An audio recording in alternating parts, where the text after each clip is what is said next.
police officers are now, now more than ever are abusing their authority. I used to think it used to, be on our end, being too aggressive when they approach us or whatnot.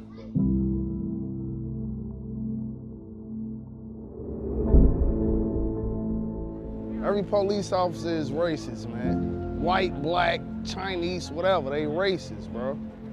Point blank, period.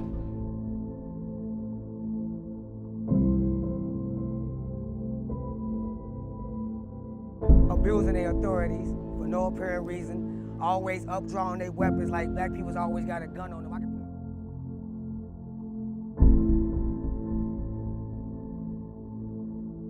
My general perception is that there are a lot of good officers out there, and I think the media, for good reason, has shown the light on a lot of bad officers, but overall I think there are more good officers than bad officers. I do strongly believe, only because I have experience, I have personal attachments to men and women in the police department, that their objective or their main goal is to protect and serve.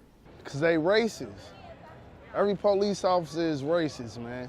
Yeah, I basically believe that police officers are now, now more than ever are abusing their authority. I used to think it used to, be on our end, being too aggressive when they approach us or whatnot. But now it's on both sides. It really don't matter, how the approach comes on either side, I've never thought in a million years that it would get this rough, whereas all these police shootings, lawsuits and things of that nature will take place. I didn't take the job to beat up on people. I'm not racist, prejudiced, or nothing like that. I never thought that I'd see a day when people say, you know what, I hate the police. The police, being a black man, they have a reputation on the South Side. They could do you dirty. Undercover police encountered my friends and I coming out of a friend's house, and we were musicians at the time. They came out with their weapons drawn, asking us where the drugs were. Police done slammed me on the car before, I ain't do nothing, They done took my car before. I got my crib raided. They on plant drugs and weed in my house for no apparent reason. Labeled me as a felon because I'm black and I had no cases, I had no criminal background. Once they try to get a person without a criminal background in the system, they stalk you after that. I think it goes back to lack of communication. I think a lot of people feel that the system has done them wrong, and they feel that what they're doing is right, and they do not fully understand the actions in which they are doing, what makes that wrong. They might be doing 5 things that are right in that situation, but one wrong thing can lead them back down that rabbit hole and back into jail. And I think the issue is that we're not explaining or fully explaining what the person is doing wrong. We talk quicker than we listen. If we could listen more, we could get a better understanding. And the Bible saying, all thy ways get some understanding.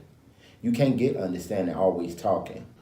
If there isn't an understanding at some point, it's just gonna keep being young people getting killed for no reason. And I feel like that keeps happening. Every time I look on the news, you see that, this young person getting killed, that young person getting killed. And you think like, man, how that definitely could have been avoided. I think, and I say this a lot, media is a 24-hour game now. This isn't something that, 9 o'clock news, 5 o'clock news, 12 o'clock news. You have media 24/7. And they need things that'll catch people's attention. So hearing about an officer doing a good job and doing their job is not something that's gonna catch. But when you have somebody showing that a police is being brutalizing someone or suspected of doing something wrong, that's gonna catch news very quickly, which brings viewers to them, which boosts their broadcast. The media is horrible. You got to give a situation that just happened. The media give false information. They give what other people give instead of facts.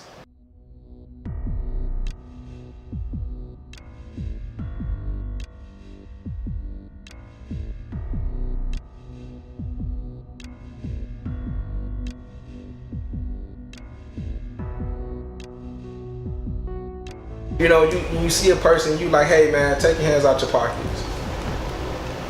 Because if you look at it, it takes longer for me to unholster my weapon than it do for you to take a pistol out of your waistband or your pocket. decision to use lethal force is made in a split second, and it's based on the safety of the officer and also the surrounding community.